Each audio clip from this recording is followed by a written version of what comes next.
Les musulmans lavent leur corps très souvent dans des situations spécifiques. Du coup, nous terminons toujours nos échauffements 2 minutes en avance pour laisser le temps à nos joueurs musulmans comme Mané et Salah de se laver avant le match comme le demande l'islam. Ça ne me pose aucun problème de leur donner ces 2 minutes pour leur laisser le temps de faire quelque chose d'absolument primordial pour eux.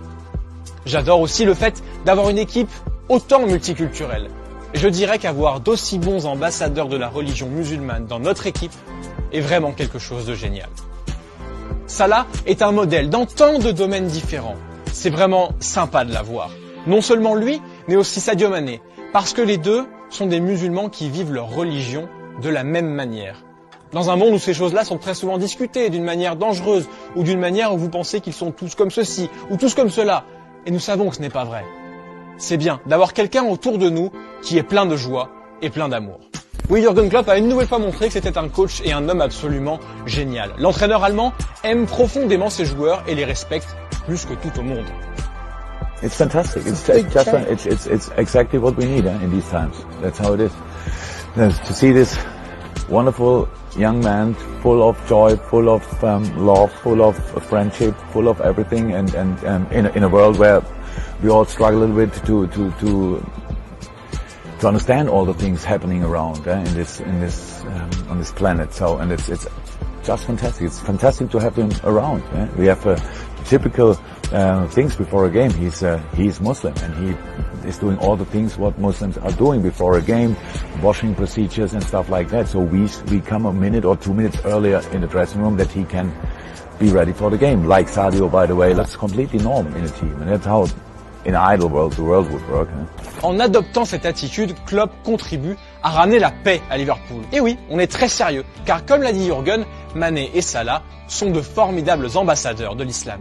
Leur état d'esprit est tellement bon que les habitants de la Merseyside sont carrément en train de changer de mentalité. Depuis que Salah a rejoint Liverpool par exemple, la région résiste mieux à la criminalité. D'après une étude de l'université de Stanford, les crimes de haine ont en effet baissé de 19%. Et sur internet, les posts anti-islam ont même diminué de 50% du côté de la ville de Liverpool. L'étude pointe un effet Salah dans la lutte contre le crime et estime que ces résultats ont été obtenus parce que l'Égyptien est vu comme un modèle, comme un exemple positif. De son côté, Mané a lui aussi montré à maintes reprises toute sa bienveillance. Lui est issu d'une famille d'imams et prône constamment la paix. Pour moi, la religion est plus importante que tout. Je respecte les règles de l'islam.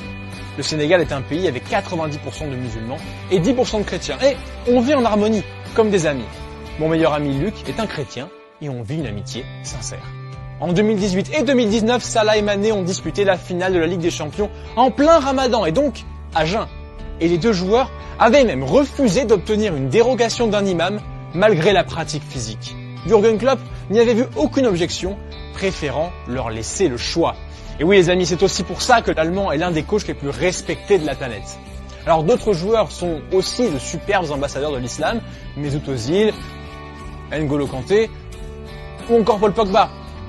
Ces joueurs nous rappellent constamment que l'islam est une religion de paix et que l'on peut tous vivre ensemble en harmonie.